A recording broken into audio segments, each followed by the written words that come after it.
Okay, quick video. My skin is so terrible.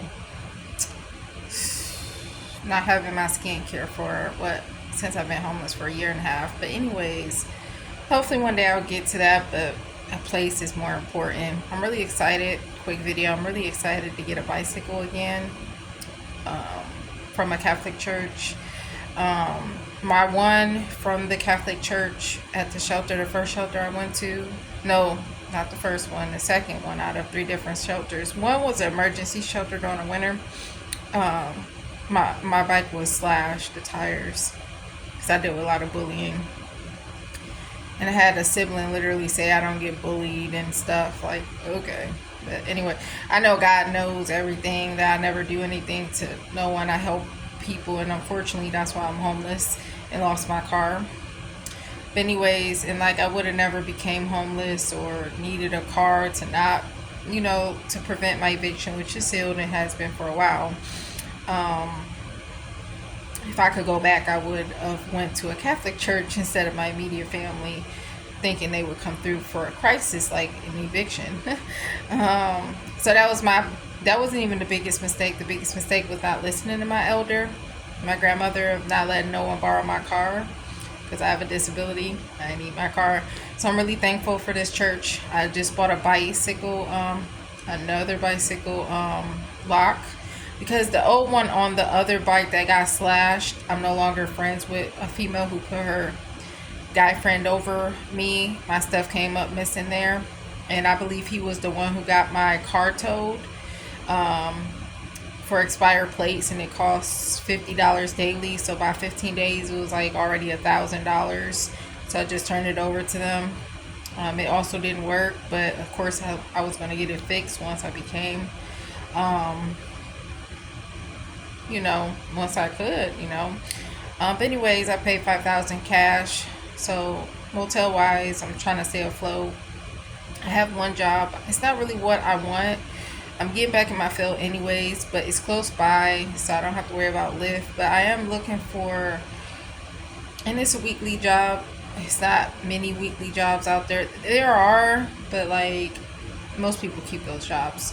Anyways, I just can't wait to get back into my field. I wish I did so a long time ago, regardless of my disability, because I wouldn't be so jacked up of having a bladder infection from shelters and jobs, having to hold it. It's pointless now. It don't even matter of having to hold it because I have a bladder infection anyways.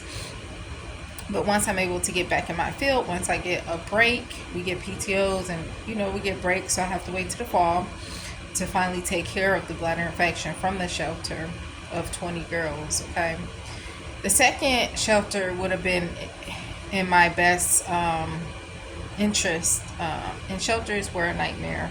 I'm pretty sure they spit in my food, the bullying, hard beds. The first shelter bed wasn't hard, but the second one was.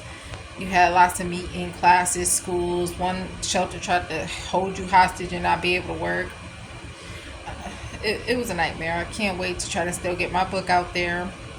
But I have more important things right now, to work with Barnes & Noble to see if I can remove my book from Amazon to do the consignment where it would have been before I've been homeless. And also going for America's Got Talent next year, because obviously this year started and I've been homeless for a year and a half.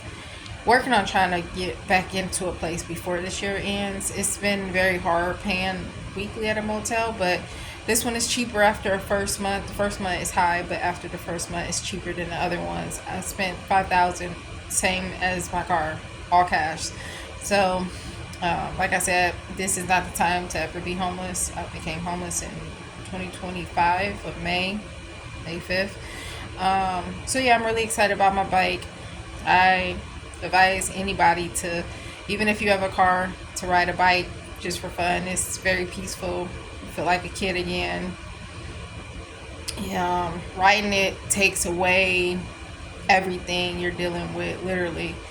And of course, once you get off the bicycle, it's over. But it's kind of like what people use with drugs. I don't smoke or drink, so it's a relief. I don't dance much no more. I have been dancing throughout my homeless journey. That helps, but it's something different. The feeling is amazing. It's like you're like a kid again. I love not roller coasters, but I love the I'm afraid of heights, but I love the Ferris wheel. So it's a thrill. It's a thrill that's just pre-heaven for you. Riding a bicycle, like, it's hard to describe. I haven't for years, and I only rode the bicycle that the church gave me. And mind you, if you ever deal with homelessness, Catholic churches will help you. They have helped with, I would say, half of the amount of money I put into motels to stay in afloat in motels, and a bicycle, and just help with the money like for rent before I became evicted. But I was waiting for a bicycle for some reason, and I should have went to a church instead of my immediate family, and I would have got help. So just watch who help. God knows me. He knows my heart. I've always helped people. I always do good to people. I don't do bad to people. And God knows. And God knows what people have done. So people continue to slander my name and the immediate family to like extended families. And there's I have different sides of the family. My real father was never in my life. And this is the stepfather I'm talking about. I mean, it should have been a wake-up call once the oil change needed to be done when I let this person take my car out of state twice. And I was like, dang, like, you could have did that, you know? You could have got that done. But I got it done. Next thing you know, a little bit later, my car wouldn't work. So, big life lesson. I think this is the biggest life lesson learned besides being cross-eyed. That was the biggest lesson I've learned as well from 6 to 13, and it makes you who you are today. So keep looking up. Jesus is coming soon. It was pretty cool because during the Lyft ride, I always hear people playing religious stuff, and whether they're playing music or not, I kind of feel people's souls, and I like to speak to people who will have an ear to listen. I don't ever tell people who won't have an ear to listen. I feel it as a waste of breath, and I have a disability and a bladder infection on top of it. I don't have time for any negativity. I've done with a lot of negativity with immediate family, and being homeless, being on the streets, getting banned from places, stores, restaurants, other places as well. Anyways, so always, start with, even if you don't believe, I've had 3 ruptured dreams. I honestly don't have to say that if I see them wearing a cross during the Lyft ride or they're playing music. But anyways, a lady had a set of cards. They weren't cards, they were like, it's on a video that I posted with verses, and you can, like, the way she did it was really cool because she didn't just give you a certain one. You kind of pick one out of, like, she had maybe like 10. So she keep them on them. It kind of reminds me of what I wanted to do during Halloween, and I still want to do that to this day. Pass out candy with something notes. What are they called? Something in the bag saying Jesus loves you or whatever. And I never forget my stepbrother. Well, he is my stepbrother if you want to be. I don't claim none of my immediate family no more, and I see my sibling as not siblings. I don't see family as family. I don't believe in family no more. I believe in, like, some of my extended family, but they're the older people and maybe like one young folks. But like, a lot of people ignored my homelessness and help. At one point, it was just for a bicycle. Later on, it became something that was crazy. But when you're homeless, you ask for a consignment to on college until you get into a place. So, I mean, it was pretty crazy. But when you're homeless, you will do about pretty much anything. It's kind of like almost robbing a bank. But when you believe in Jesus Christ, God, you don't.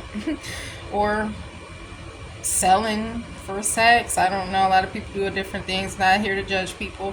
And I totally understand there's not much help out here. But you got to help yourself and trust in God. And you got to do your part. And He's going to do His part. Amen.